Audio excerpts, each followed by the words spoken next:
Okay, guys, bear with me here. About to get real sciencey. Let me see if I can't move this guy over. Okay, I want to talk about the impact of stress on your hormones and your gut health when it comes to reaching your fitness goals. Um, in this guide, we're going to look through how the impact of stress on your hormones and on your gut and something called your HPA axis affects your weight. So, our bodies are really well equipped on their own to handle stress in small amounts. But when that stress becomes long term or it becomes chronic or overwhelming, it can have a really serious effect on your body. So, in this guide, we're going to uncover the impact that stress has on your HPA axis, your GI system, your reproductive system, and your appetite. So, your HPA axis. During times of stress, the hypothalamus, which is what connects the brain and the endocrine system, signals the pituitary gland to produce a hormone. This then it goes and signals the adrenal glands to increase the production of cortisol, also known as your stress hormone. When cortisol levels increase, when cortisol increases, the level of energy fuel available by cortisol increases the level of energy of energy fuel that's available by mobilizing glucose or sugar and fatty acids from the liver. So basically, cortisol is normally produced in different levels. It kind of just depends on where you're at throughout the day, what you've got going on, things like that. Typically, it tends to increase when you're in really heavy concentration, right when you wake up, and it slowly kind of declines throughout the day, right? This all part of this natural daily energy cycle. So cortisol is normal. It's going to go up, it's going to go down throughout the day. During a stressful event, an increase in cortisol can provide the energy that's required to deal with that extreme challenge, right? That might be why you feel really drained after a really stressful event or something like that. It's because you've got your cortisol levels that are just, going up and down in order to provide your body with the energy to deal with that. There's something called glucocorticoids, which includes cortisol. These are really important for regulating the immune system and reducing inflammation. So, while this is valuable during stressful or really threatening situations where you might incur like an injury or something, chronic stress can result in impaired communication between those two systems. I hope that makes sense. So basically, it just means that when your cortisol is like crazy, it affects how the rest of your body responds to situations where it may not do its job when it comes to needing to heal itself from potential injury. This has been linked to future development of a lot of different conditions, both physical and mental, including chronic fatigue, metabolism disorders, diabetes, obesity, depression, immune disorders. It's really, it kind of just like puts into perspective just how much your body is in communication with itself. Your gut, which literally starts at your mouth and kind of works its way down, includes all of your like your esophagus, your intestines, and all of that. There are hundreds of millions of neurons which can function fairly independently and are in constant communication with your brain, explaining the ability to feel butterflies in your stomach. So when you feel that, it's your gut talking to your brain, right? It's the same thing that happens when you feel nauseous when you get really stressed or something like that. Stress can affect your brain to gut communication, and it can trigger things like bloating, nausea. It can really maybe some pain in your belly kind of area, because all of these bacteria that are found in your gut can influence your health and the brain's health, which has a direct impact on your emotions. So basically, stress is associated with these changes in that gut bacteria, which can influence your mood. It can bring on things like cravings. It can kind of change the way that you're thinking. Like if you ever feel like you're in this like screw it kind of mentality, a lot of that is influenced by this. So early life stress can change the development of the nervous system as well as how your body reacts to stress. So these changes can increase the risk for later gut disease or dysfunction. I'm hoping this is all making sense. I told you it was going to be really sciencey. Your esophagus, when you are stressed, you tend to eat more or you tend to eat much less. Usually it's one or the other. There's no like middle ground with most people. You go for more food, you go for different foods. We increase our use of alcohol or tobacco. These can result in things like heartburn or acid reflux. Stress or exhaustion can also increase the severity of things like heartburn. So if you are a person that normally gets heartburn when you're in stressful situations or you're chronically stressed, it can like make that feel like 10 times worse, basically. This is something that you probably don't even notice or think about, but you might the next time that you get stressed. It can make swallowing food really difficult, which means that we're taking in more air as we swallow or we eat, which can increase things like burping, gassiness. You can get really bloated that way. That kind of leads to like the stomach bloating, nausea, other stomach or discomfort can kind of happen more easily when you're chronically stressed. I know some people who actually tend to vomit when they're incredibly stressed. And it's not because it's the one stressful situation, but it's an ongoing chronic or really long period of stressful time for them. Bowel movements are affected by stress.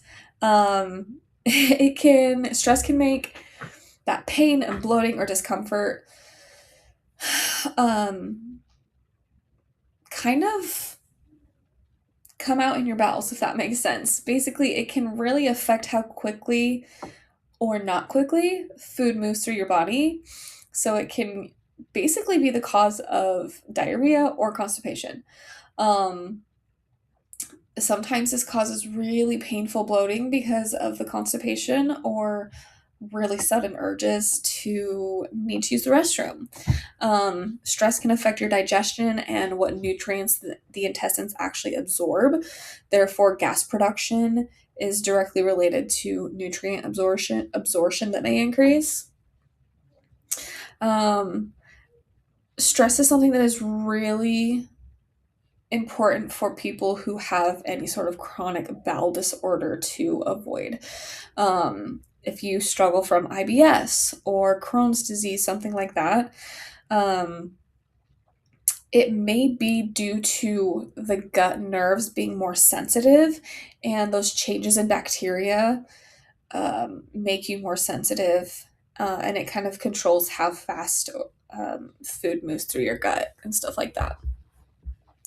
Stress can also affect your sexual desire. If you are chronically stressed or you've got an extended period of a really stressful time, it's going to affect your hormones like your testosterone production, which is what controls your sex drive. It can even cause ED in men. For you ladies, it can absolutely affect your cycle. I personally have friends who, when they're incredibly stressed, their cycle is affected like that. Like they either miss their period or it lasts longer or it comes on at a crazy time that's not normal. So that's something to kind of think about the next time that you notice a change in that. I want you to take a step back and think about how stressed have I been, kind of a thing. And that could be an answer to your question. It can make PMS so much worse. If you're having a month where you're like cramping harder than normal, you're bloating worse than normal, you're having crazy mood swings, it's not necessarily just the PMS. It could be lifestyle factors and that stress that is causing these symptoms to be worse. Um, Acute and chronic stress can produce different physiological reactions that can result in an increase in hunger. So when we're stressed, we release something called adrenaline. Um, this is commonly called the fight or flight response. So the adrenaline produces a physiological effect, meaning an elevated blood pressure, increased heart rate, things like that. So this form of stress occurs most often when you're in a dangerous situation. Um, but being in a state of stress in general causes that release in adrenaline, which is going to affect your hunger cues and things like that. So basically, stressful event happens, adrenaline is released, blood pressure goes up, heart rate goes up. This can lead to digestive system issues. Okay. Once an acute stressful event has been subsided, so like something that's not going on for a long period of time, maybe you just had like one really stressful moment in the day, or you had a really stressful talk with your boss or something, right? That's one acute incident. Something called the HPA axis is activated. And this is basically responsible for your body's response to chronic or prolonged stress. It talks to your hypothalamus and your pituitary gland and the adrenal gland. So, in response to stressful stimuli, the hypothalamus produces something, I'm not going to try to pronounce that. We're going to call it CRH, which regulates that HPA axis and then releases cortisol. When cortisol is released, you naturally get an increase in appetite, which is beneficial because nutrients are expended during that physical response. So, like, while you're in the midst of this really stressful situation, your body just kind of tries to keep up by burning more calories. And then that secretion of cortisol is going to, of course, increase hunger because your body's working overtime to kind of regulate itself in this situation, which is where a lot of, what's the word I'm looking for? Like stress eating happens. Because we get this like natural increase in hunger during stress. And that can lead to people to eat more food, eat different types of food that may be more calorie dense than what they would normally eat, and it makes it really easy to gain weight.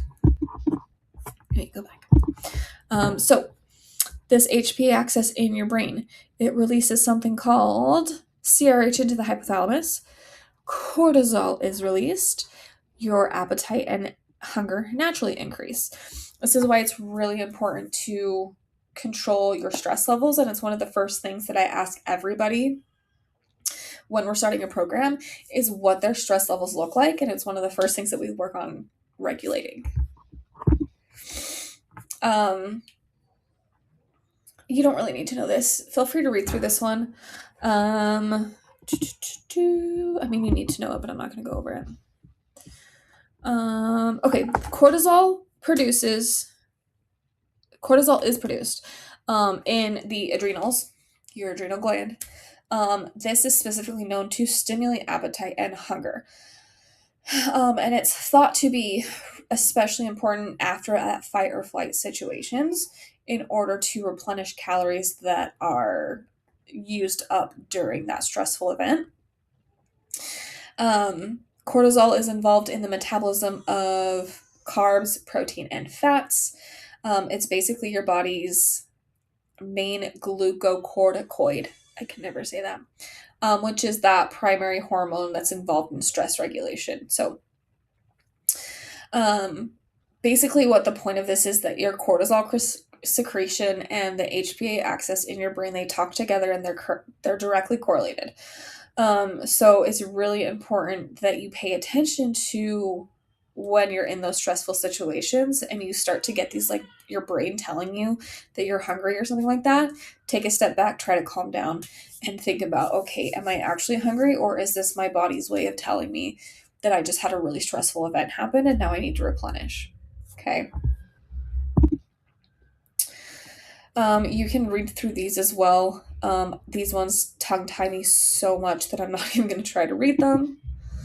Um, Stress management, super important, right? So it can be really difficult if you don't understand that you're even in a stressful situation, or that you are like um, suffering from chronic stress.